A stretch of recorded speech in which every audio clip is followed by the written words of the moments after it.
this morning. I'm very glad to have in the studio, in the Edge Radio studio, where the time is 3 minutes past 10 already, Mr. Josh Munting. Now, Josh is the man behind the Anything Cricket website. He's also a cricket umpire. And I've had him on the show a couple of times before. I think the last time, Josh, was Boxing Day or the day after Boxing Day in 2013. So I don't think you got in last year, but welcome to Consuming Sports for 2015, Josh. Thanks very much, Rod. It's good to be here again. It's been a big summer of cricket ahead and behind us as well. So certainly has. Yes, we started off with that one-day series, or the T20 in the one-day series against South Africa. It's almost forgotten now, isn't it? I can barely remember a thing of that series now. Yeah, and the crowds were pretty small for that. The T20s seemed to be popular. The one-day games weren't quite so popular, and that's a theme we might return to as we go on to discuss our topic for today. The Carlton Mid-Try Series, Josh, kicks off today. I'm sure we can remember the times, both of us, when the one-day series was one of the highlights of the summer, the Try Series. Then we lost the old Try Series, and it was only 5 games or 7 games against the touring team. And we've gone back to the Try Series. Tell us about the Carlton Mid-Try Series, Josh. So we've got it's a bit of a bite-sized Try Series this year, with only the 2 games against the other 2 sides. Yeah. As opposed to the usual 4. Yep. They're playing just a single final this year instead of the more traditional best of 3 final series. So they've got Australia, England, and India. Obviously, all looking with eyes to firmly set on the World Cup, which is coming up late in February. Yeah. So it's really just a practice tournament, isn't it? It's really it's almost a warm-up tournament for the sides, trying to get that selection right and trying to nurse players' injuries and form into the World Cup. And I guess work out the best batting orders, practice some of those tactics. What do you do if you've lost 4 wickets in the first 2 overs? What sort of tactics do you impose? I remember seeing a game, this is some years ago now, but it was England-Sri Lanka at the MCG. Sri Lanka were 4 for 10 in inside 2 overs. The game was virtually over. So you've got to practice those things, don't you? And there is the chance that you can restore an innings. It's not like T20 where if you fall for 10, it's pretty well game over, isn't it? Yeah. Yeah. So what's the lineup then for the games, Josh, for the Try Series? So Australia has a 15-man squad. Obviously, Captain Michael Clarke is injured, so George Bailey will be at the helm. Yep. And that may be the case still come the World Cup. We'll yet to see on that one. So we've got the Australian squad also has Bailey, Patrick Cummins, Xavier Doherty, James Faulkner, Aaron Finch, Brad Haddon, Josh Hazlewood, Mitch Johnson, Mitch Marsh, Glenn Maxwell, Steve Smith, Mitchell Stark, David Warner and Shane Watson. Patrick Cummins back. That's exciting for us, isn't it? Because, we've been robbed of him through injury. But he certainly burst onto the scene with that South African tour a couple of years ago. We would have thought that he might have made a bit more progress by now, but injury has been a real problem for him, hasn't it? Yeah, it really has. We've only really seen him in sort of the Big Bash over the last couple of summers. Yeah. And not so much otherwise, but we are very lucky that we do have a strong depth of young fast bowlers, so I think people forget pretty easily. Yes, yeah. And Mitchell Johnson, your take on his year so far? Josh, what do you think? Well, he really hit it off last year, obviously, with the ICC Cricketer of the Year, I think. Pretty average year this year, I suppose. I won't say he's back to the old erratic Mitchell Johnson, but he certainly didn't have the consistency that he had in the Ashes last year. I remember the last time you were in the studio, actually, the game had started, the Boxing Day Test match, and we were very happily watching the wickets fall as Mitch Johnson had returned to form, and he was doing very well, wasn't he, against England? That was late 2013, but I wondered whether the death of Philip Hughes had an impact on him in the sense that he represented that aggressive and intimidatory bowling style for Australia. Do you think at the back of his mind he might have been holding back, not as aggressive as he was against England? It's certainly not something we've really read about much in the press, but I think it's certainly a factor. I know Mitchell has had some psychological battles in the past that he's admitted to before Phil Hughes' passing. Yeah. Perhaps that he has brought some self-doubt and a bit more awareness around his aggression, I suppose. Yeah. And there was an issue, wasn't there, during the tour of England, that the Barmy Army were exploiting every opportunity they got. I think there was some issues about the relationship between him and his mother that they were consistently bringing up and reminding him about as he was running into bowl. So, yeah. Now the games. Tell us about the roster for the games, Josh. So the main ones for the Tri Series we've got coming up is today we start off at the SCG with Australia versus England. That starts at 2:20. I haven't got the full fixture in front of me, but the other important one for local listeners to note is at Blunston Arena next Friday. Yes. Australia will be taking on England at 2:20. And that really is, I guess, a highlight for the cricket summer in Hobart, to have the Australian team playing against the old enemy England. But I noticed, Josh, that the Mercury this morning is carrying an advertisement showing that you can get 4 tickets for the price of 3 now. Does that say to us that this series is already in trouble in terms of crowd numbers? Well, that's a very interesting one. We're only a week out from the game, and I must admit there hasn't been a lot of press around this game in Hobart. So the focus has been on the World Cup, hasn't it, on the World Cup squad, and people have sort of leapfrogged the Tri Series and focused on the World Cup. Now, I have got the other games here. Sunday, we've got Australia-India in Melbourne. Should get a reasonable crowd, you would think, there. Then we move England and India in Brisbane. Should be a nice humid one up there. Then, as you said, Josh, the Australia-England game in Hobart. Then Australia-England in Sydney on Australia Day. So that'll be a good competition against England there. Then England, I might have that wrong actually, Josh. That's probably actually Australia-India on Sydney, January the 26th. Then England, India, Perth, January the 30th, and the final in Perth as well on February the 1st. Now, both the two cities that have missed out, the 2 test venues that have missed out this year, Hobart and Perth, have got a compensation game, if you like, through this Tri-Series.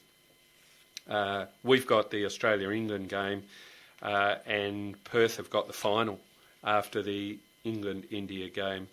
Now the length of the series, is it about right, do you think, or would it be better to have had 3 games against each team? I think it looks about right. It's a very unusual year with the World Cup mixed in there and the South African series earlier on in the summer as well. They probably won't be looking to repeat the early one-day series anytime in the near future with the lower attendances and such. But yeah, the World Cup does create some fixturing issues for them, I suppose. Yes, yeah, and it's quite a long competition, isn't it? It goes from mid-February through to the end of March, I think, the World Cup. Yeah, I was having a look at this last night. It starts off, if I just find it here, Australia's first game is on February the 14th. Yep. The actual World Cup final itself isn't until March the 29th, so we're looking at about a 6-week period there. That is a long competition, isn't it? That certainly is a lot of cricket, particularly when you compare it to something like the FIFA World Cup or something similar, which is normally a lot shorter than that. Well, if you look at the Asian Cup, which is happening at the moment, of course, started last Friday, the final's on the 31st, so it's 22 days for a 16-team tournament. It's not a bad example, I think. I guess we're talking about shorter games, though, aren't we? We're not talking about people having to play a full game of cricket, which does take 7 hours. It does take a fair amount of time. Yeah. So, all right. Well, your thoughts on who's going to win the Carlton Mid-Tri Series, Josh? I will back in Australia. I think the home ground advantage should be enough there. I think we've been playing reasonably well.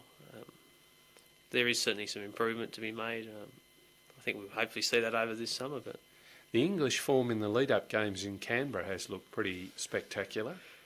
Against the ACT Invitational Prime Ministers. Yes. I won't comment so much about the makeup of those sides that they were competing against, but yes, they certainly did get some good form. Glenn Maxwell appears to have finally returned to some form, might be a positive for the Australians. He has struggled a bit since coming back from the United Arab Emirates, being made number 3 in the batting lineup in that second test against Pakistan. That was, I think that might have thrown his confidence, in fact. It certainly appears that way. We'll just have to hope that he turns it around, obviously.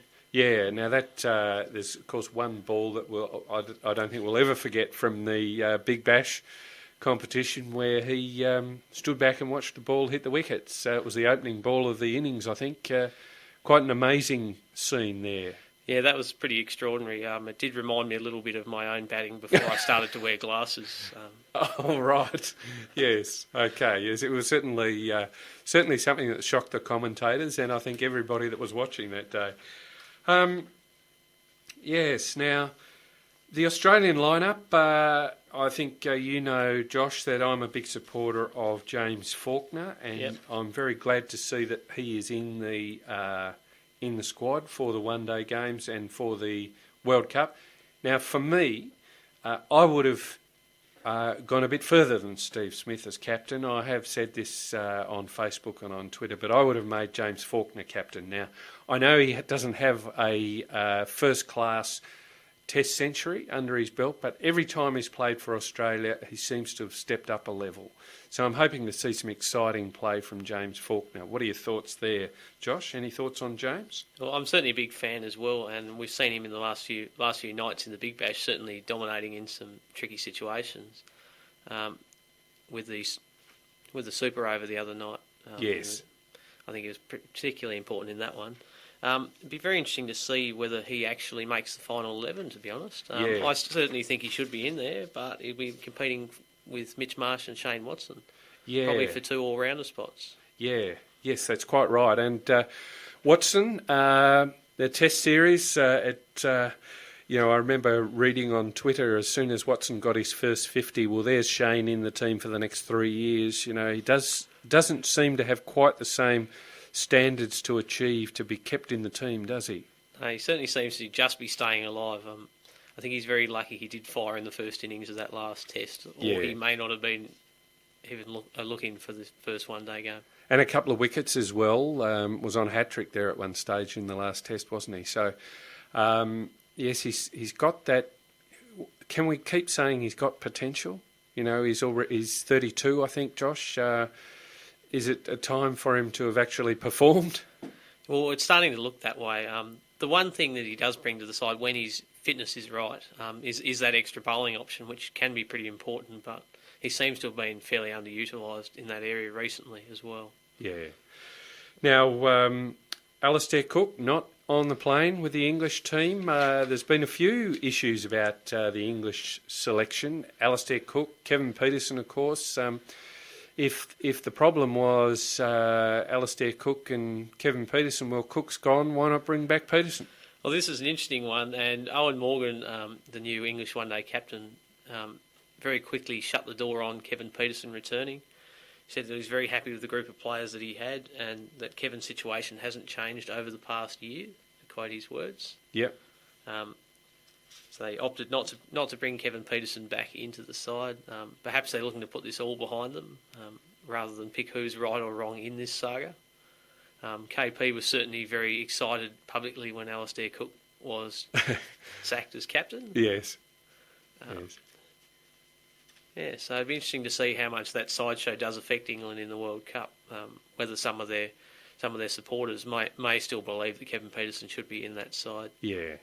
Yeah, I think Freddie Flintoff still believes perhaps he should be in the side as well as Peterson. So you'd have Flintoff and Peterson. Although Freddie hasn't really come off, has he, in the Big Bash? On The Brink, which is the breakfast show on Edge Radio, I've been a little bit critical of the Hobart Hurricanes for not picking up Flintoff when he was available, but that does seem like it was a good decision. It certainly appears that way. I didn't quite catch the singing last night, but I did hear all about that as well. A bit of Elvis there while he was fielding. Yes. Okay, well, look, the one-day game, we're right on the cusp of the Carlton mid-try series that you and I are talking about this morning, Josh. Does the one-day game have a future? Well, it's a bit of a tough one, really. I think from a media perspective, it's probably more attractive than the 2020. There's certainly the longer block. There's more opportunity there for sponsorship. You've got more opportunity for player development as far as for tests as well. But we'll just have to see whether the crowds continue to back it or whether they start to slip away a bit more towards the 2020 format. Yes, it may be that we keep the World Cup format for the one-day competition, but that the tri-series or the extended series of one-day games is replaced by T20, although Australia has made it quite clear, I think, that they see the T20 as being more a franchise game rather than an international game. They certainly do seem to appear that way. Now let's just look back over this year's Test series, Josh. What was the highlight of the Test series for you? Australia, India, Australia winning that series 2-0. Well, personally, I think the highlight was actually Steve Smith's rise to form. We certainly saw him thrown into the hot seat a bit there, handed the captaincy during the second test. Yeah. He had an amazing series. I think they were comparing his averages to that of Don Bradman during the series. So yes, that's probably the highlight for mine. But yes, and what I like about him, Josh, I have to say, is he's not your traditional stylish Greg Chappell style batsman. He doesn't mind improvising. And that's certainly something that T20's brought to the game, I think, and he's benefited from that. So you can see sometimes he plays some quite strange shots, but the ball's normally hitting the boundary when he does. Yeah, well, that's certainly the case. I think we'll see that a bit more over the one-day series coming up as well. Now, he was criticised for for batting on too long in the third test and then for not bowling the last 4 overs when I think India was 6 down. Do you think he was a timid captain, Josh? I think he was certainly. I'm not sure about timid. He was certainly seemed to have learned his lesson from the flack he copped in the press. Because in the fourth test, he obviously opted not to discontinue the match. Yeah. Early, continued to bowl it out to the depth and fell. I think it was 2 or 3 wickets short in the end. Yeah. Yeah, and certainly, though, it looked like, didn't it, the fourth afternoon when Australia were going for the runs and Joe Burns had that explosive innings. He was clearly wanting to get a lot of runs ahead so that he could declare overnight. And that's exciting and promising for the future. Now, 4 tests, how did you find a 4-test series, Josh? I found it a bit frustrating, not really enough. That's a bit of a tough one, isn't it? I'd ultimately like the 5 tests every summer, but they certainly have trouble trying to fit it all in at the moment, I think. Yeah, I mean, I think we could certainly have 5 and perhaps 1 against New Zealand. New Zealand probably doesn't need a long lead up to get used to the Australian wickets. It would give us an advantage as well. But I think 6 tests a summer. But as you say, and you've made the point, you need to get that World Cup into the schedule this year. So probably 4 tests was all that we could accommodate. Yep. I think we might have New Zealand for 2 tests again this summer. Yeah. As far as I can recall. Yeah. So that'll be something to look forward to. Now, the Big Bash League, we've touched on a little bit, Josh. Your thoughts on the Big Bash League, the 4th edition? I've been quite enjoying it. It's interesting. It's always interesting to see as well the different marquee players and the different sort of attitudes they bring and the entertainment they provide to the crowds as well as just the cricket. Yes. A bit disappointing in the way the Hurricanes have gone this season. I think they've shown potential in patches.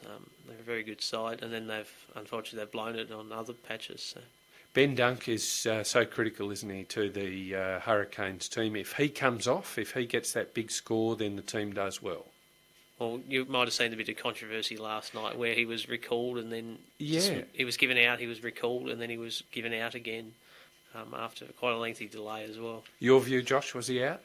It didn't appear very out on the No, broadcast. it didn't. No, I like the way you've put that. It didn't appear very out. Yes, I think that's a good comment. Now, I just remind listeners that you can get involved in the conversation about cricket this morning. If you want to text us on the Edge Radio SMS line, 0427 334 336. That's 0427 334 336. Josh, would you expand the Big Bash League? Do you think we could have some other teams involved? I think the way they're looking at the moment, though, it'll cement what it's like for the next few years. I think they'll probably end up with a few more teams. May end up with another Queensland team, something like that. There is suggestions around the idea of a women's Big Bash League using the same franchises. Some suggestions are that they have 4 franchises in a women's Big Bash League, right through the full-blown model, and then they could have the curtain raisers or similar to that. Yes. It may expose the women's game a bit more to the public as well. Yeah, and certainly there's been, and we'll touch on this later on, some great performances by the Tasmanian team this year. So this time last year we would have been saying that the Raw were winless. Well, it certainly hasn't been that way this year. All right, well, you're on Consuming Sports on Edge Radio 99.3 FM. We should hear some more music now. And this song is called Saved. It's by the Darling Downs. That was Saved by the Darling Downs. You're on Consuming Sports on Edge Radio 99.3 FM, where it's already 26 minutes past 10. In the studio this morning, I have the man behind the Anything Cricket website and Twitter handle, Mr. Joshua Munting. Now, Josh, we've talked about the Tri-Series, the Carlton Mid Tri-Series that starts this afternoon, the Test Series, the Big Bash League, and some news from the Big Bash League and cricket in general. Josh, the retirement of Brett Lee. Yeah, well, that was a big one yesterday. Brett Lee obviously playing with the Sixers in the Big Bash League, as he has been for the last few years. Announced that he'll be retiring after this season's edition of the Big Bash League. So he'll have one more game against the Thunder and then the finals, and then that'll see him bow out of cricket. Yes. Do you think he's going too early? He's actually stayed around for quite a while, hasn't he? And the T20 game does give players the opportunity to keep their name up there. Mike Hussey's another example, although he succumbed to injury this year. Yeah, well, Brett sort of looked as if he was retired heading into the original Big Bash League. He came out of retirement then. He's got 4 seasons out of himself, which is a pretty good effort. And, of course, Warney, he played the first couple, didn't he? He did, yeah. But he's been retired, and I think that's a good thing. All right, now let's look at local sport. In the studio, my guest this morning is the man behind the Anything Cricket website and Twitter handle, Mr. Joshua Munting. Now we're looking at interstate sport, and probably the biggest competition happening at the moment in Australia, interstate sport, is the Big Bash, and we've already had a bash at the Big Bash this morning, but the ladder at this stage shows Adelaide on top. They've played 7 games, so they've got 1 more to go. They've got 11 points, so they're definitely in the semi-finals, and definitely a home final, I believe. The Perth Scorchers, they've got 10 points. They've also played 7 games. The Sydney Sixers, they've got 8 points. The Melbourne Stars, unfortunately, have played 6 games and they've got 6 points. I was hoping Melbourne might finish last, but for Eddie Maguire. But no, they're there, and looks like they will, in fact, figure in the finals. The Melbourne Renegades, they've played 7 on 6 points. The Hobart Hurricanes, their season is over. They've played the allotted 8 games. They're there on 6 points. Sydney Thunder are 7th. Sydney Thunder and the Brisbane Heat really been a bit of a flop. The Sydney Thunder has been a flop right through the competition, really.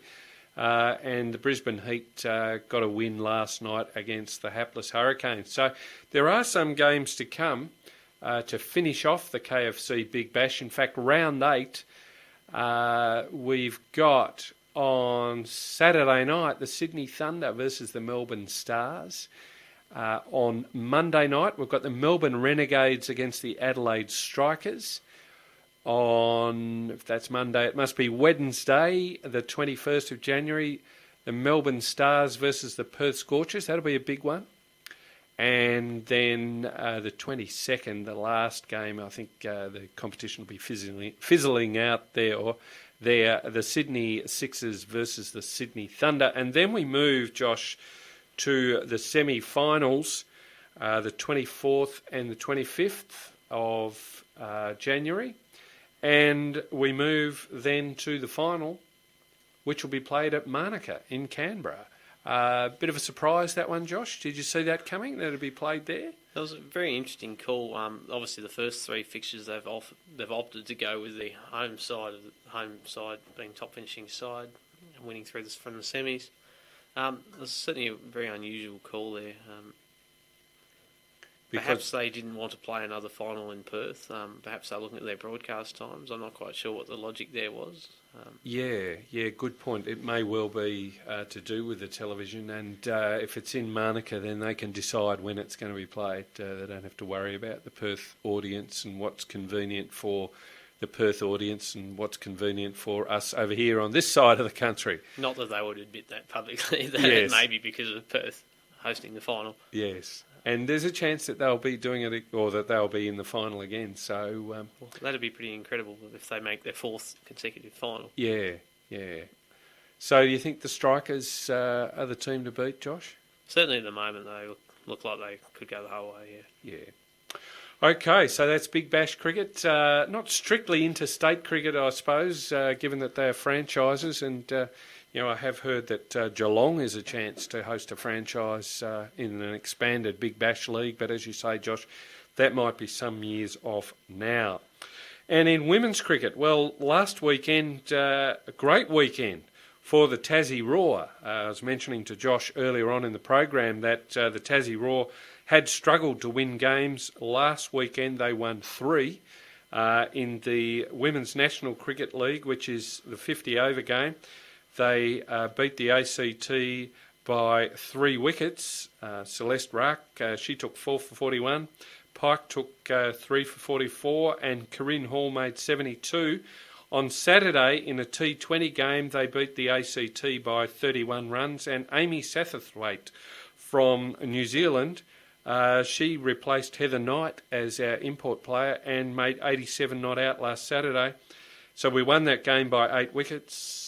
We won that game by 31 runs, and on Sunday we won by 8 wickets, and Satterthwaite made 67. So Erin Burns took 4 for 22. So in the the T20 competition, Tasmania finished 4th out of 7, but unfortunately the final in that competition, Josh, is 1 versus 2, so it's New South Wales and Victoria. It is. I think that's just after the Australia Day weekend, which there's also the 2020 final around then, which I think is actually going to be broadcast as a curtain raiser to the Big Bash League game, from what I can see. So fantastic. So we will get to see some quality women's cricket on telly. Yep. You just heard from Anything Cricket founder Josh and fellow columnist Rod on his regular show Consuming Sports from Edge Radio 99.3 FM. Thanks for listening. If you haven't already, feel free to give us a like on Facebook, check us out on Twitter at AnythingCricket, or check out our website www.anythingcricket.com.